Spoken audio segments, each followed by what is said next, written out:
नमस्कार। अज असां MA final paper 9th B Sindhi novel जो विकास में नाविल ऐं नाविल नवीस जे बारे में पढ़ंदासीं। नाविल जी तशरीह मुक़ररु करणु मुश्किल आहे। तशरीह सां मतिलबु आहे परिभाषा। केतिरनि आलिमनि नाविल जी परिभाषा सम्झाइण जी कोशिश कई आहे पर असफल विया आहिनि। इन नाकामयाब कोशिश हूंदे बि चई सघिजे थो त नाविल हिकु वॾी ऐं विशाल पखेर वारी रचना आहे जा हक़ीक़ी ज़िंदगीअ खे चिटे थी। मशहूरु नाविल नवीस समालेट नाविल जी वस्फ़ ॼाणाईंदे लिखे थो। वस्फ़ जो मतिलबु आहे परिभाषा। त नाविल हिकु वसीअ ऐं पखिड़ियल तस्वीर आहे, अर्थात नाविल हिकु विशाल ऐं विस्तृत तस्वीर आहे जंहिंमें जीवन जे किरदारनि खे परूरण जीअं माला में मोती पोइबा आहिनि, उन सां मतिलबु आहे किरदारनि खे परूरण जी कोशिश थी कजे जे अलॻि अलॻि तबक़नि में विरहायल आहिनि, पर उहो सभु कुझु हिकु ई सूत्र में पोइ हिकु ई रिथा में पेश कजे थो। समालेट चए थो त नाविल हिकु अहिड़ी विशाल ऐं विस्तृत तस्वीर आहे जंहिंमें जीवन जे सभिनी किरदारनि खे अलॻि अलॻि मोतियुनि वांगुरु पोए करे हिकु माला जे रूप में हिकु सूत्र में पिरोए ऐं कथा जे रूप में असांजे साम्हूं पेश कनि था। उहो नाविल आहे।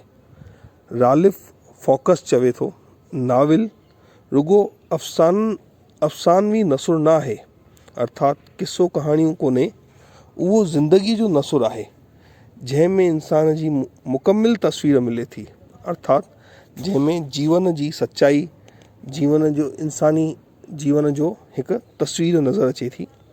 संदसि इज़हार थिए थो। वॾी ॻाल्हि जा नाविल खे ॿियुनि कलाउनि खां निरालो बणाए थी सा इहा आहे त नाविल इंसान जे लिकल शक्तिअ खे ज़ाहिर थो करे। हक़ीक़त जो उहो पहलू जो नाविल पेश करे थो सो शहर, नाटक, सिनेमा, चित्रकारी या संगीत में नथो मिले।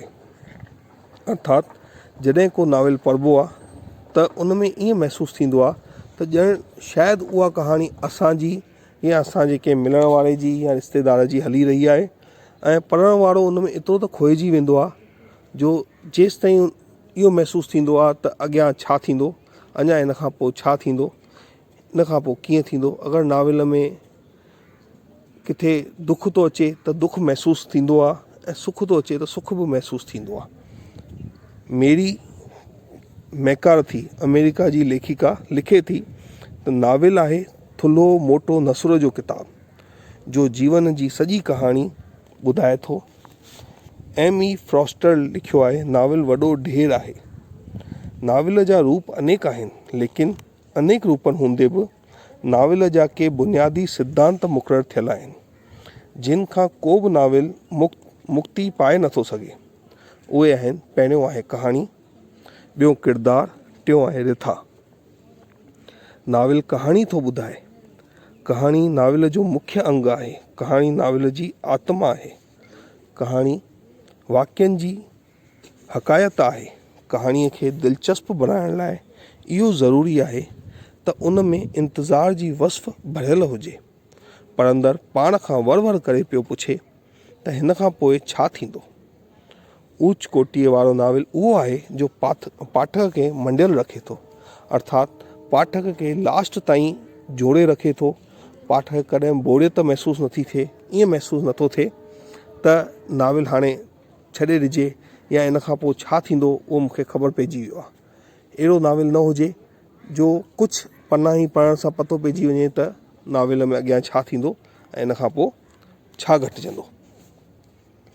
कहाणीअ खे निभाइण लाइ नाविल नवीस खे किरदारनि खां कमु वठिणो पवे थो। नाविल नवीस किरदारनि जे ज़रिए इंसान जा उमंग, उद्मा, ख़्याल, वीचार, अहसास ऐं अरमान कलम सां चिटे थो। तवारीख़ नाविल नाविल तवारीख़ नवीस ऐं नाविल नवीस जे विच में इहो फ़र्क़ु आहे त तवारीख़ नवीस ॿुधाए थो त नूरजहां केरु हुई ऐं हुन जा कारनामा ऐं कार्य कहिड़ा हुआ। तवारीख़ नवीस वक़्त जूं हक़ीक़तूं थो ॿुधाए। इहो नाविल नवीस आहे जो नूरजहां जे दिलि रूपी दरिया में टुॿी ॾेई हुन जे दिलि जा उमंग ऐं उधमा कढी ज़ाहिर थो करे ऐं ॿुधाए थो त हुन जे कारनामनि पुठियां कहिड़ा राज़ ऐं रमज़ूं मतिलब ऐं मुरादूं आहिनि। नाविल जो टियों अनासर आहे रिथा। के कहाणी ऐं रिथा खे साॻी ॻाल्हि करे सम्झंदा आहिनि। प्रोफेसर मलकाणी नाविल जी बनावट जो ज़िक्र कंदे सिर्फ़ ॿिनि अनासरनि जो वर्णन कयो आहे। हू साहिब पंहिंजे किताब अदबी असूल में नाविल जा मता सम्झाईंदे लिखे थो त नाविल उपन्यास या अफ़सानो हिकु ख़्याली आखाणी आहे, पर का बि आखाणी वाक्यनि खां सवाइ ठही कान सघंदी।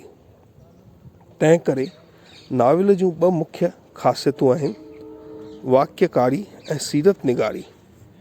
मलकाणी साहिब रिथा जे ख़ासियत जो ज़िक्र ई कोन कयो आहे। ईअं बराबरि आहे त रिथा ऐं कहाणीअ में के हिकु जहिड़ायूं आहिनि। जीअं कहाणीअ में हक़ीक़तुनि ऐं वाक्यनि जो विस्तार थींदो आहे, तीअं रिथा बि वाक्यनि जो विस्तार आहे, पर रिथा में वाक्यनि जो कारण ॿुधायल हूंदो आहे। राजा मरी वियो ऐं तंहिंखां पोइ राणी मरी वई कहाणी आहे। राजा मरी वियो ऐं तंहिंखां पोइ राणी दुख में मरी वई रिथा आहे। कहाणीअ में पुछिबो आहे पोइ छा थियो, रिथा में पुछिबो आहे इहो छो थियो। रिथा खे सम्झण लाइ फ़हम खपे, सिर्फ़ फ़हम पर याददाश्त ऐं यादगिरी पिणु। फ़हम सां हिते मतिलबु आहे समझदारी ऐं सोच। नाविल नवीस जे क़ाबिलियत जी ॼाण संदसि नाविल जी रिथा मां पवंदी आहे। नाविल नवीस निरालो लेखक आहे। हू इंसान जे मन अंदरि लिकल इंसानियत खे ज़ाहिर करे थो ऐं उनखे अलॻि अलॻि रूप ॾेई अखरनि में चिटे थो। ज्योतिष अथाह आकाश में जाती पाए अनेक तारनि मां नवां नक्षत्र ॻोल्हे कढे थो। नाविल नवीस बि इंसानी पात्रनि जे हृदय जे गहराइयुनि में घिरी उन्हनि खे खोले जज़्बात जूं नयूं दुनियाऊं ॻोल्हे कढे थो। नाविल नवीस सच पच त सिरजनहार आहे। किन जी त इहा दावा आहे त ख़ुदि ईश्वर नाविल नवीस जो ख़लकियल आहे। बैरूमल मेहरचंद नाविल नवीस जे बारे में लिखियो आहे त लिखंदड़ उन्हीअ वक़्त जे ख़्यालनि में पंहिंजी हस्ती विञाए उन्हनि माण्हुनि मां थियो पवे जंहिंजो हू अहवाल लिखे थो। अहिड़े वक़्तु ज़ाहिरी संदसि